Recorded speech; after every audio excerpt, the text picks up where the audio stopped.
राधे राधे। भज निताई गो राधे श्याम। जप हरे कृष्ण हरे राम। कल की कथा से आगे गणपति उपासना का अमोघ प्रभाव। राजन, अब तुम निरालंब थे, चल फिर तो सकते ही नहीं थे। भूख से पीड़ित रहने के कारण रोगों ने भी घेर लिया। उधर से जो कोई निकलता तुम्हें घृणा की दृष्टि से देखता हुआ चला जाता।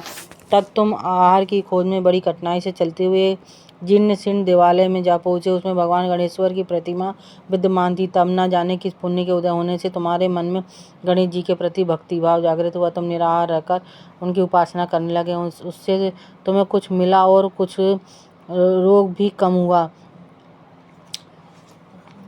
भगवान के प्रसाद से सब कुछ मिला और रोग भी कम हो गया। राजन, तुमने अपने साथियों की दृष्टि बचाकर बहुत सा धन एक स्थान पर गाड़ दिया।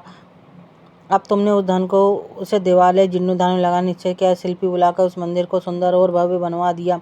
इस कारण कुख्याति सुख्याति में बदलने लगी। फिर यथा समय तुम्हारी मृत्यु हुई। यमदूतों ने पकड़कर तुम्हें यमराज के समक्ष उपस्थित। यमराज तुमसे बोले, जीव, तुमने पाप और पुण्य दोनों ही किए हैं और दोनों का ही तुम्हें भोगना है। किंतु पहले पाप का फल भोगना चाहते या पुण्य का? इस उत्तर में तुमने प्रथम अपने पुण्य कर्म को भोगने की इच्छा प्रकट की और इसलिए उन्होंने तुम्हें राजकुल में जन्म लेने के लिए भेज दिया। पूर्व जन्म में तुमने भगवान गणाध्यक्ष का सुंदर एवं भव्य मंदिर बनवाया था, इसलिए तुम्हें सुंदर देह की प्राप्ति हुई। यह कहकर महर्षि भृगु कुछ रुके, क्योंकि उन्होंने देखा कि राजा को इस वृत्तांत पर शंका हो रही। तभी महर्षि ने शरीर से असंख्य विकराल पक्षी उत्पन्न होकर राजा की ओर झपटे। उनकी चोंच बड़ी तीखी थी, जिससे वे राजा के शरीर को नोच नोच कर खाने लगे।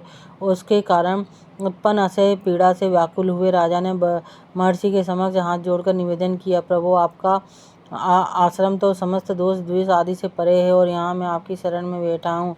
तब यह पक्षी मुझे कारण ही क्यों पीड़ित कर रहे हैं? मुनिनाथ, इनसे मेरी रक्षा कीजिए। महर्षि ने राजा के आर्त वचन सुनकर सांत्वना देते हुए कहा, राजन, तुमने मेरे वचनों में शंका की और जो मुझ सत्यवादी के कथन में शंका करता है उसे खाने के लिए मेरे शरीर से इसी प्रकार पक्षी प्रकट हो जाते हैं, जो कि मेरे हुंकार करने पर भस्म हो जा करते हैं।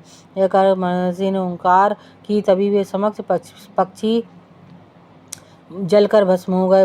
राजा श्रद्धावत होकर उनके समक्ष अश्रुपात करता हुआ बोला, प्रभु, आप उस पाप से मुक्त होने का उपाय कीजिए। यह कहकर महर्षि ने हुंकार की और तभी वे समस्त पक्षी भस्म हो गए। उसके पश्चात महर्षि ने कुछ विचार कर कहा, राजन, तुम भगवान गणेश्वर की कृपा सहज रूप से है। वे ही प्रभु तुम्हारे पापों को दूर करने में समर्थ हैं, इसलिए तुम उनके पाप नाशक चरित्रों को श्रवण करो।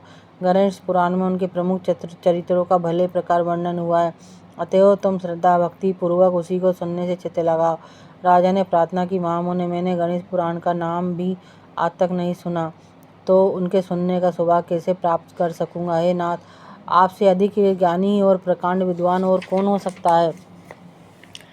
अतः आप ही मुझ पर कृपा कीजिए। महर्षि भृगु ने राजा की दीनता देखकर उसके शरीर पर अपने कमंडल का मंत्रपूर्ण जल छिड़का।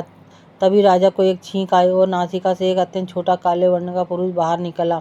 देखते देखते वो बढ़ गया। उसके भयंकर रूप को देखकर राजा कुछ भयभीत हुआ, किंतु समस्त आश्रमवासी वहां से भाग गए। वह पुरुष महर्षि के समक्ष हाथ जोड़कर खड़ा हो गया। भृगु ने उस की ओर देखा और कुछ उस स्वर से बोले, तू कौन है, क्या चाहता है? वो बोला, मैं साक्षात पाप हूँ, समस्त पापियों के शरीर में मेरा निवास है। आपके मंत्र जल के स्पर्श से मुझे विवश होकर राजा के शरीर से बाहर निकलना पड़ा। अब मुझे बड़ी भूख लगी है, बताइए क्या खाऊं और कहाँ रहूं?